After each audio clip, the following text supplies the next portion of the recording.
koy def ci lu jëm ci wàllum sukuk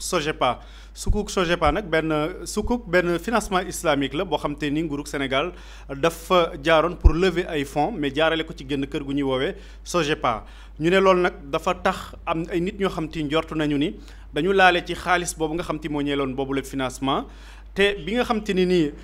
publier nañu rapport Cour des comptes bi dikkaatoon ci naka la ñu yore woon nguurug Sénégal diggante 2019 jàpp 2024 te ñu njort ni am na ci xaalis bi loo xam te ni jaarut yoon ci la waa parquet bi ci seen génn bi sàkk woon ci ñi xam te ñoom ñoo nekk waa division des investigations criminelles DIC ñu commencé def ay enquêtes lañ bët ñi nga xam te ni kon tudd nañ leen ci biir rapport boobule xool seen degré de responsabilité ci mbir mi ndax li nga xam te ni cité nañ leen ci ñoom ñoo ko def ou pas ñu ne ci loolu nag la ñu woowee talaata ji ñu génn Abdoulaye Bibi Baldé mi nga xam te nekkoon na directeur général bu poste déglu ko xool li nga xam te ni wax nañu ko ci biir rapport Cour des comptes boobule ndax moo am déet parce que ci biir rapport bi wax nañu ni dafa am 144,4 milliards de francs CFA yoo xam te ni ci 330 milliards yi concerné fonds boobule reversé wuñu ko trésor public te ñu ne itamit ci 114,4 milliards yooyu la am na ci 10 milliards yoo xam te ni dañu ko viréel waa poste ci anam goo xam te ni dafa tey xel maanaam amaguñu benn firnde buy wane ni lii moo tax ñu jël xaalis boobu noonu waroon a dugg trésor public yóbbu ko fii di poste ci loolu nag la ñu woowee kii di Abdoulaye Bibi Baldé mardi bi ñu génn yemoo ko ñaar fukki fan ak juróom-benn ci weeru août pour déglu ko ci dossier boobu leen ñu ne bu weesoo li nga xam te moom moo nekk 10 milliards de francs CFA yi nga xam te ni dugg na biir poste xaalis bi am na ci leneen loo xam te ne nii dafa dugg ci yeneen i société wala ci ñu envoyé ko yeneen i doomu aadama yoo xam te ne nii ba léegi amuñu benn justificatif buy firndeel ni lii moo tax ñoom ñu jot boobu lépp xaalis Sogepa dafa procédé woon le 21 avril 2022 ci benn mobilisation d'un emprunt obligatoire sous forme de sukuk pour fàttali ñi nga xam te ni xëy na fàttali nañu dossier sukuk Sogepa bi fan la jógee donc Sénégal moo soxla woon benn levée de fonds boo xam te montant bi 330 milliards la woon ñu jaarale ko ci sukuk nga xam te ni mode de financement islamique la bokkul ak booy jaar ci yenn banques yi wala yeneen système de financement yi nga xam ne nii dañ lay teg ay intérêt mais bi financement islamique la intérêt yeeg yooyu yëpp du ci am mais am na ay partage yoo xam te ni dañ koy def ci recettes yi nga xam te ni dafay am loolu nag dañ ko jaarale ci benn société buy saytu ay kër fii ci Sénégal mu tudd Sogepa donc loolu mu ngi amoon ni ki le 21 avril 2022 ci la ñu mobilisé woon les 330 milliards de francs CFA ñu ne nag pour ñu mënoon a réaliser opération boobule nguurug Sénégal dafa soxla woon jaay yenn ci ay immeuble baptême immeuble yooyu noonu kan la koy jaay Sogepa la koy jaay Sogepa loolu mu nekkoon par décret numéro 2022-163 du 3 février 2022 mu doon porté wu ci cession à titre onéreux au profit de la société pour ñu daal di mën a réaliser li nga xam te ni moom moo nekk sukuk boobule. ci loolu yi tamit ñu ne article 4 bu loi numéro 2021-36 du 22 novembre 2021 dafay autoriser la création de la Sogepa bi autoriser la création de Sogepa moom mooy permettre nguurug Sénégal mu séddee ko lenn ci ay moomeelam rawatina li nga xam te moom moo nekk ay immeuble am wala yeneen i dëkkuwaay ay taax pour mu mën a réaliser type d'opération yu mel noonu la. donc ñu ne ci loolu noonu nag li nga xam te ni jot nañu ko mobiliser maanaam bien yi ñu jaay Sogepa nguurug Sénégal jaay ko loolu yëpp bu ñu sukkandikoo ci benn expertise boo xam te ne nii waa commission de contrôle des opérations domaniales def nañu ko loolu toll na ci 198 milliards 92 millions de francs CFA. immeuble yooyu noonu bëri nañu ñu ngi concerné woon benn immeuble boo xam te ni mu ngi tuddoon immeuble Parchap nekkoon Dakar Plateau rue Parchap angle rue Salva boobu noonu aussi ñu ngi ko jaay woon 2 milliards 440 millions de francs CFA. nguurug Sénégal jaayaat Sogepa ba léegi immeuble d'âge ministère des finances et du budget bloc Calmette boobu noonu mu ngi nekkoon également Dakar Plateau rue du Calmette boobu aussi ñu ngi ko jaayee 4 milliards 428 millions de francs CFA. nguurug Sénégal jaay immeuble des Eaux boobu it mu ngi nekkoon Dakar Plateau avenue de la République angle rue Carnot ñu ngi ko jaayee 3 milliards 512 millions de francs CFA. jaay immeuble Pasteur nekkoon Dakar Plateau 5 milliards 418 millions de francs CFA. jaay immeuble ex-BED boobu mu ngi nekkoon Dakar Plateau rue Amadou Assane Ndoye boulevard Roosevelt angle rue Carnot boobu ñu ngi ko jaay 6 milliards 40 millions de francs CFA. jaay immeuble ancien palais de justice Dakar Plateau la nekkoon boobu aussi ñu ngi ko jaayee 6 millions 40 millions de francs CFA non 59 milliards 269 millions de francs CFA moom la ñu jaay immeuble ancien palais de justice. Immeuble Rose état bu Sénégal jaay ko SOGEPA 12 milliards 313 millions de francs CFA. Immeuble ministère des finances et du budget ñu jaay ko également à 15 milliards 449 millions de francs CFA. Immeuble building administratif nekkoon Dakar Plateau avenue président Léopold Sédar Senghor boobu aussi ñu jaayoon ko njëg guy toll ak 15 milliards 449 millions de francs CFA. Immeuble administratif donc immeuble ministère des finances la ñu jaayee 15 millions 449 millions. Immeuble building administratif 72 milliards 105 millions de francs CFA. Immeuble ex école des douanes boobu aussi ñu jaay ko 17 milliards 118 millions de francs CFA. donc ñu ne loolu yoon yëpp nag bu ñu ko xayma moo nekk plus de 198 milliards de francs CFA bi leen doon permettre ñoom ñu mën a def levée de fonds boobu nga xam ne bëggoon nañ ko jaarale à travers financement sukuk boobule. ci loolu yi tamit ñu ne SOGEPA daf ko permettre moom mu lever fonds boobule mais dañu jëlaat li nga xam te moom moo nekk immeuble yooyu yëpp defaat ko sous location di ko loué waat état bu Sénégal di fay location après bu ñu demee ba benn jamono ba nga xam te remboursé nañu prêt bi état bu Sénégal dafay mën a récupérer waat yenn ci immeuble yooyu la. donc bi ñu demee ba digg jamono nag ñu ne kon xaalis boobu nga xam te ni réuniroon nañu ko yëpp daf ci am loo xam te dafa waroon a duggaat ci trésor public leneen li lépp dafa waroon a duggaat trésor public mais li ñu nemmee ko mooy une partie de l'argent moom moo dugg trésor public beneen partie bi dafa dugg ci yeneen compte yoo xam te ni nii amuñu sañ-sañ dugal ko fa wala itamit joxewuñu benn preuve wala benn firnde buy wane ni lii moo tax ñoom xaalis bi dugaluñ ko trésor public foofu lañ ko dugal. ci rapport Cour des comptes bi ñu ne loolu mu ngi toll ci 114,4 milliards de francs CFA xaalis bi nga xam te ni waroon na dugg trésor public te dugg fa ñu ne ci 114,4 milliards yooyu la jël nañ ci 10 milliards dugal ko poste bi nga xam te jamono jooju Abdoulaye Bibi Baldé moom moo nekkoon directeur général bi. loolu noonu nag la enquêteurs yi di topp di xool 10 milliards yi ci ban anam la ko jotee ak lan moo tax ñu envoyé ko te lan moo tax it mbir mi jaarul ci ministère des finances bi nga xam te moom la war a jaar mais ci yeneen canaux la ñu ko jaarale di ko laaj ñi nga xam te kon moom moo nekk Abdoulaye Bibi Baldé ba woolu ko mardi bi nga xam te moom la ñu génn. ñu ne anomalie yi nga xam te ni nemmeeku nañ ko aussi ci biir rapport Cour des comptes ñu ne am na benn virement de 247,33 milliards de francs CFA boo xam ne dañ ko effectué jaarale ko ci banque islamique du Sénégal au profit du compte bi nga xam te moom la ñu tuddee woon état du Sénégal relance de l'économie partie boobu kese moom moo dugg trésor public muy 247,33 milliards de francs CFA. bu ñu sukkandikoo ci banque bi tamit ba léegi nee na compte boobule amul benn dossier d'ouverture de compte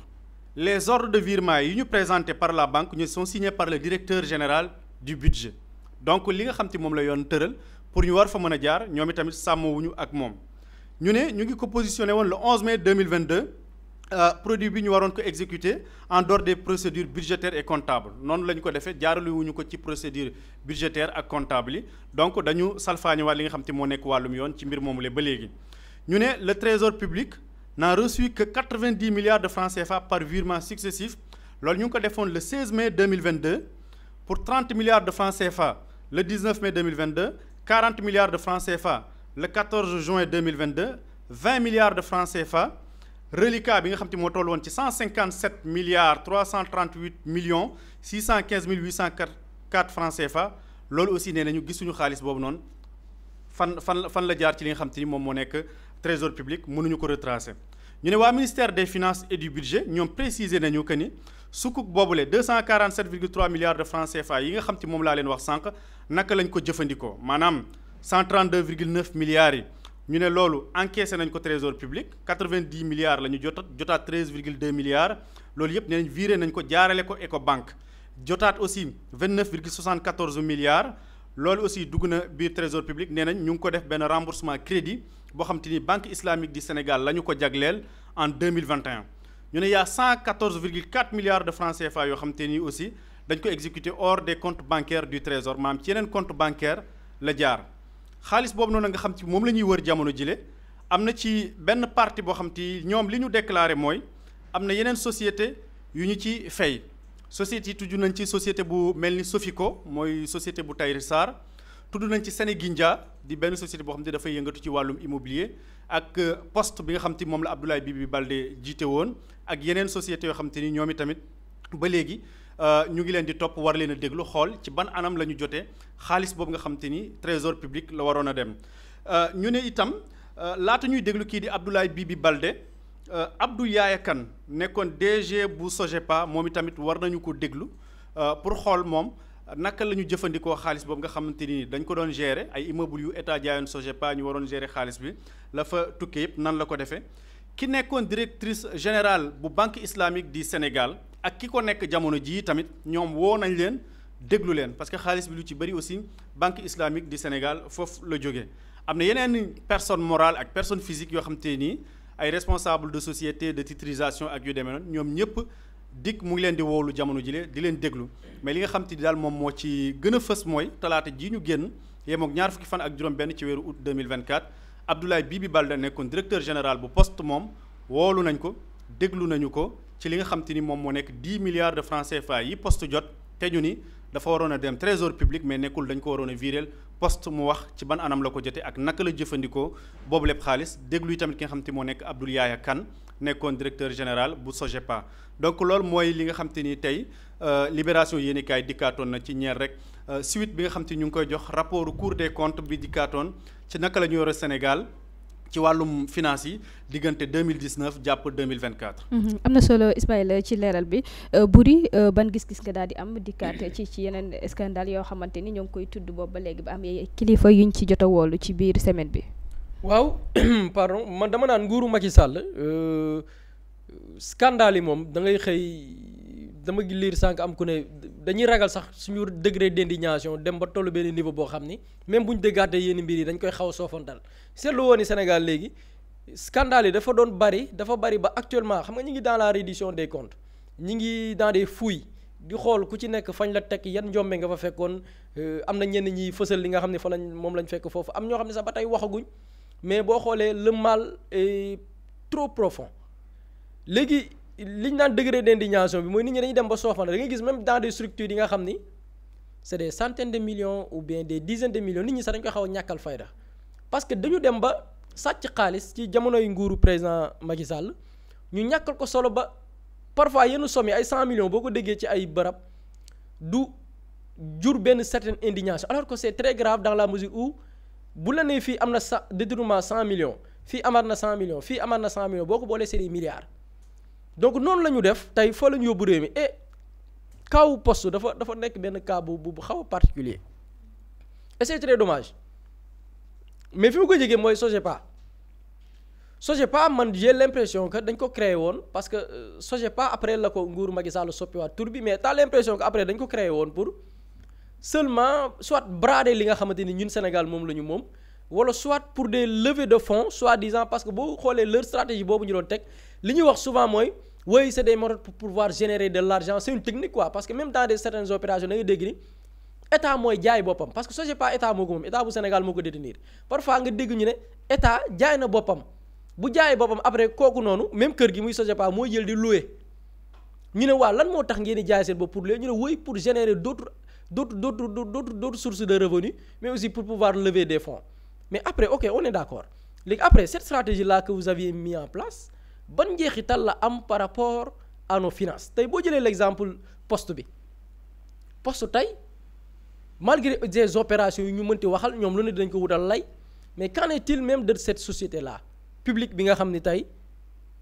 t'as l'impression que dañ ko rey ba mu dee man je vais aller plus loin concernant kaaw kër gu ci mel ni poste parce que poste tey je me dis que dayo bi mu tolloon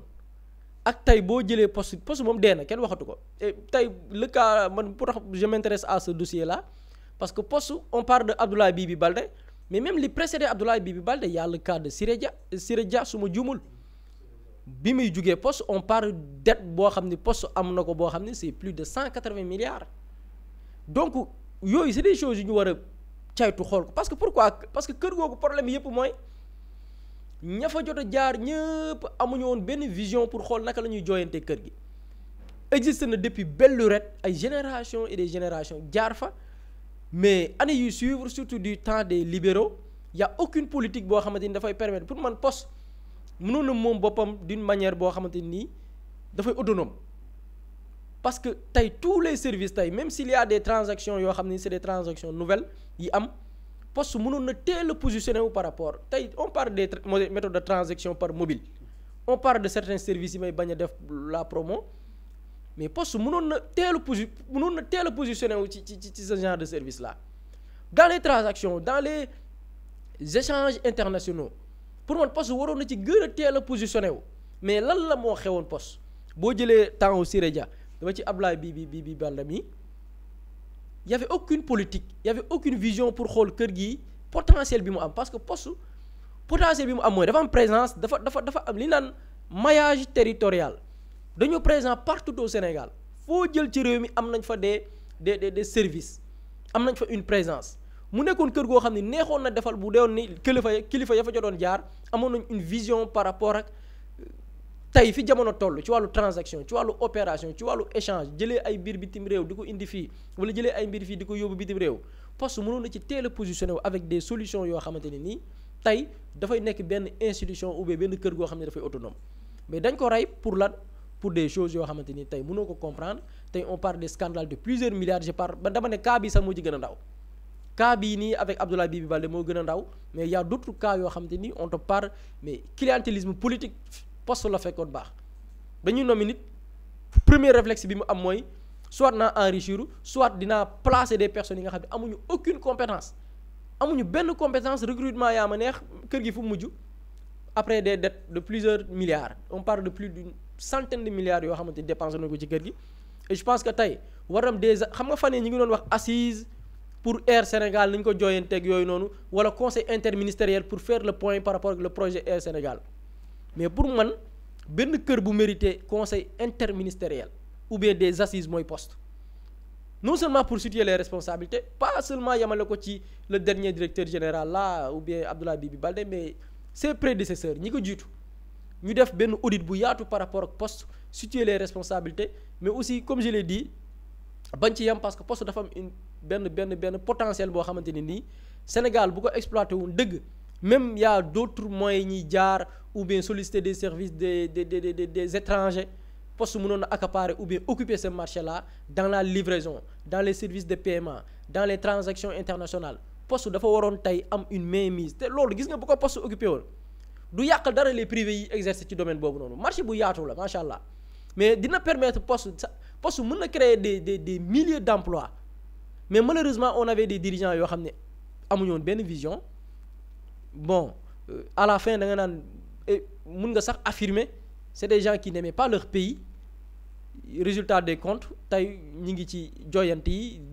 scandale yi man dama jàpp ne lii moo ci gën a ndaw et lu ñuy gën di dem avec ce genre de dossier avec kër yu mel ni poste scandale yi dafay accumuler wu et puis les gens li ñu naan loxo dina dar gémmiñ avec kër googu noonu muy poste.